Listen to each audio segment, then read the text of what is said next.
to me, it just really highlights the fact that what Eugene Robinson said in his Washington Post piece, which is black kids, black boys specifically, aren't allowed to just be kids. They are seen as menaces. They are seen as weaponized with a sidewalk. And I think that O'Mara's point specifically is that whether he means it or not, that black boys age out of even the capacity to be a victim. Yeah. Somewhere around 13 or 14, depending on growth spurts or whatever. Yeah, and to do that, you have to strip them of their childhood, right? Exactly. So, like black teenagers aren't seen to be children. Even though, I mean, I don't know what Mark O'Mara looked like when he was 17, but I'll bet that he looked like a kid, you know, Yeah. and just like Trayvon Martin looked like a kid when you see pictures of him, you know, that were very, very recent.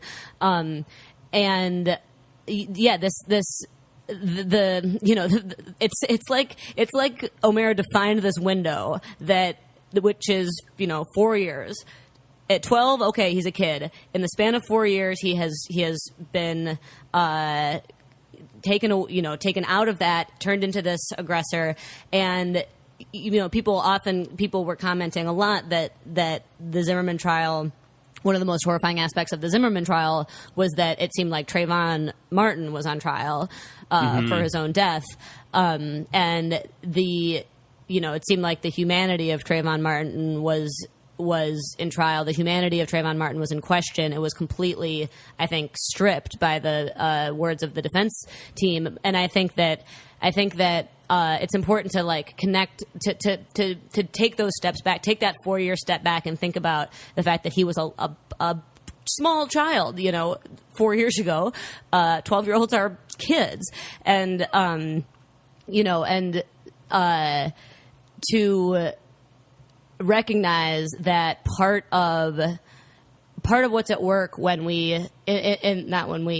part of what's at work in the kind of structural devaluing and dehumanizing of black children, black teenagers, black boys, but also black girls, black trans folks, blackness, black bodies that scare white people, is not only what's at play in the act of dehumanizing them is taking their childhood away. Yeah, because childhood is innocence. Childhood is the idea that George Zimmerman was so afraid of a child that he had to shoot and kill him is ridiculous. That's like laughable. So we had to take that away from Trayvon Martin. He couldn't be a child. Right. He had to be a menace. Well, and again, this only works in a way if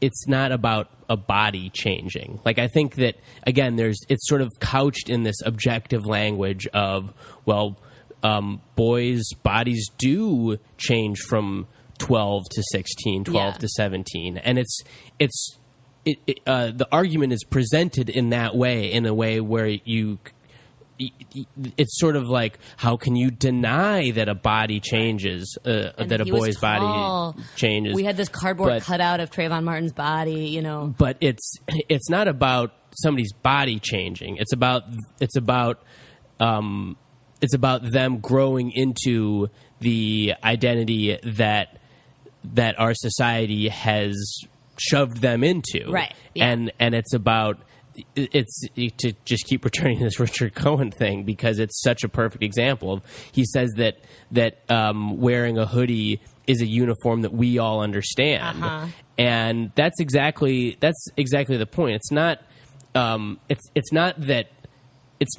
about the biological changes that happened to Trayvon Martin. It's about him going from the last possible point where he could be considered innocent to this identity that is grafted onto him by society and by design. Right. And and to couch it in some sort of language of biology or something, I think is really insidious.